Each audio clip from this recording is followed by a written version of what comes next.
Pessoal, é isso, o Luciano falando aí, né? Esse edital aí do governo de São Paulo.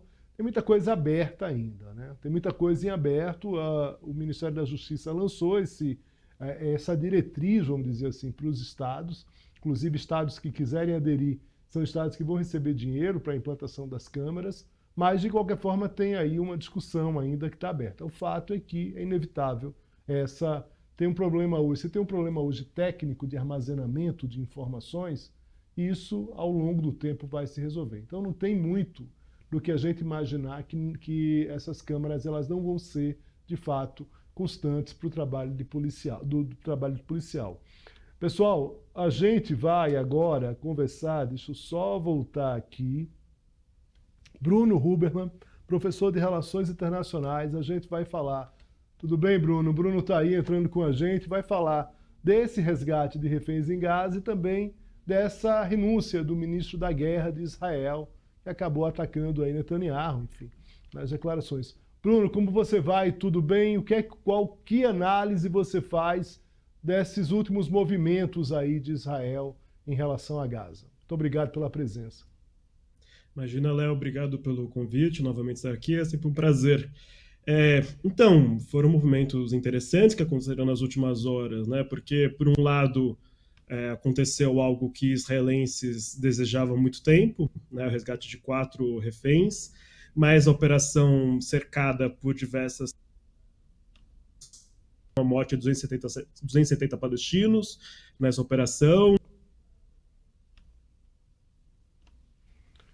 Está com um probleminha aqui na conexão com o Bruno, né? Eu vou fazer o seguinte, Thiago, vamos tentar retomar aqui essa conexão com o Bruno. Ele voltou. Bruno, pode continuar, vamos lá. Desculpa. Imagina. Teve esses acontecimentos que, cercados por diversas questões, como, por um lado, 4 reféns resgatados, mas, por outro lado, 270 palestinos mortos, possíveis crimes de guerra, como envolvimento de militares numa suposta ação humanitária para atrair os palestinos e abrir espaço para ação militar de resgate. E, nesse contexto, um dos membros do gabinete, o Benny Gantz, renuncia, né? O Benny Gantz vinha, de alguma forma, ameaçando essa renúncia há muito tempo, né? Bastante lembrar, ele não era um membro original do governo Netanyahu, né? Ele era da oposição, mas ele, após o 7 de outubro, ele se junta ao governo para fazer parte do gabinete de guerra, né, no governo de unidade nacional, e ele é um dos mais condecorados militares israelenses da história, e importante ressaltar, ele ter sido representado como alguém moderado, mas ele não é verdadeiramente alguém moderado, ele é alguém que, quando era militar, numa operação, quando ele liderou operações contra Gaza, ele falou que prometeria levar Gaza de volta à Idade da Pedra, né? Então, de alguma forma, ele cumpriu essa promessa na liderança do seu exercício no gabinete militar desde outubro para cá.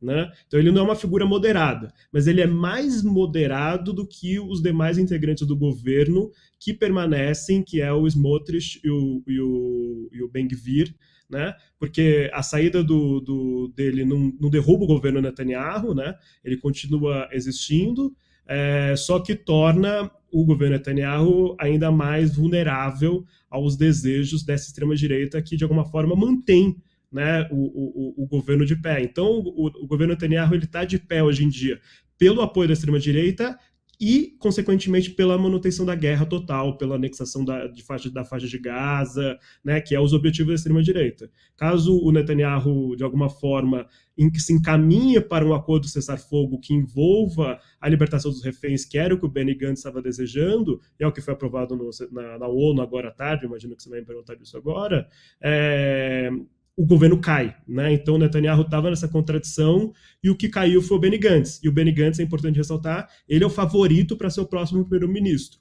Né? As perspectivas eleitorais de uma próxima eleição israelense colocam o Benny Gantz como grande favorito. Pois é, justamente, eu queria falar justamente sobre essa proposta dos Estados Unidos para cessar fogo em Gaza, que foi aprovada hoje pelo Conselho de Segurança da ONU.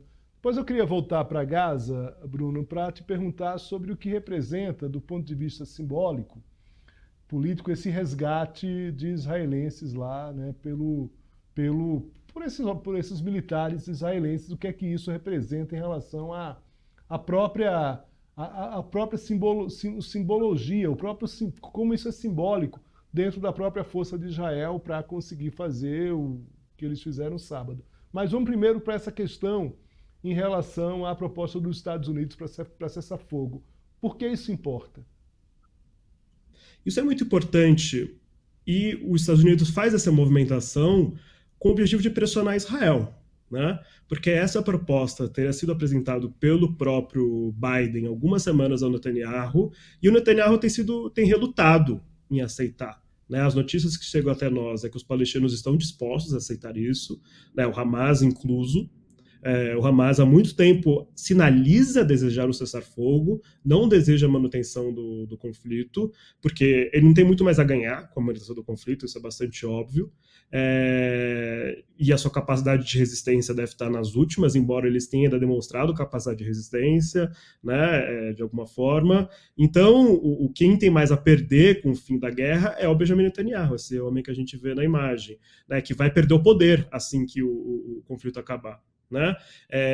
Então, eu vejo que o Biden, de alguma forma, ao passar essa resolução no Conselho de Segurança da ONU, com a aprovação de chineses e russos, e com apoio dos palestinos, e com apoio dos mediadores, Egito e Catar, né, é uma sinalização bastante forte de que os Estados Unidos está defendendo isso. O Blinken acabou de viajar para o Oriente Médio para buscar construir esse acordo de cessar-fogo e libertação dos reféns, né, que seria um acordo em 3 etapas, que envolveria um cessar-fogo provisório, libertação de alguns reféns, uma segunda etapa uma coisa mais permanente e uma terceira etapa de reconstrução de Gaza. Né?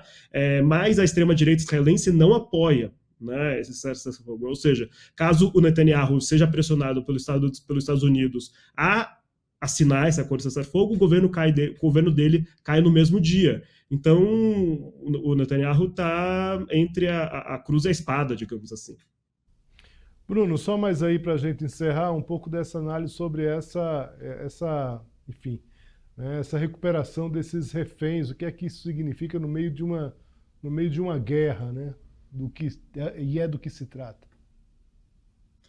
Então, essa operação é algo que a sociedade israelense vinha desejando há muito tempo, né? A sociedade israelense tem feito manifestações gigantescas pelo acordo de um cessar-fogo e libertação dos reféns, né? E a dificuldade que o Netanyahu tem imposto a esse acordo vinha alguns levantando, né, que a sobrevivência política, o Netanyahu estava colocando a sua sobrevivência política acima da vida dos reféns, né?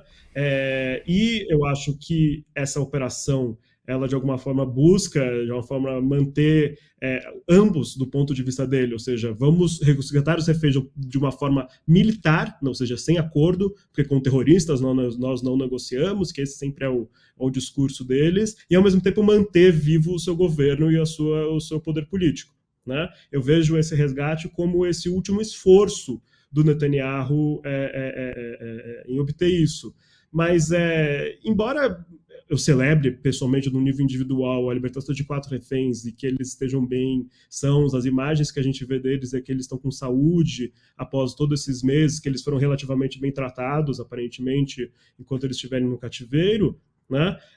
Mas, por outro lado, os custos, né? São quase 40 mil mortos, só nessa operação quase 300 mortos, né? Ou seja, isso mostra de uma forma um cálculo nefasto do primeiro-ministro em buscar a sua sobrevivência política enquanto resgata reféns, quando ele podia ter feito uma opção política muito mais generosa, de alguma forma, que já teria libertado todos os reféns, né? Muitos reféns a gente sabe que já foram mortos nos ataques israelenses, o Hamas já admitiu isso, enfim, só que isso teria significado o fim da sua trajetória política, né? Então a gente vê como um projeto, né, de político de um indivíduo e do seu grupo mais próximo tem né, feito com que Israel se aprofunde nessa guerra praticamente interminável e resultando na morte de muitos palestinos e muitos israelenses também, né, infelizmente.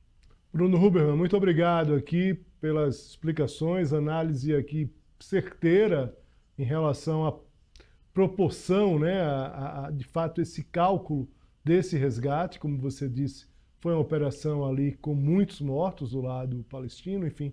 Agradeço muito aqui a sua presença mais uma vez. Um forte abraço. Eu que agradeço, Léo. Um abraço, boa noite para vocês.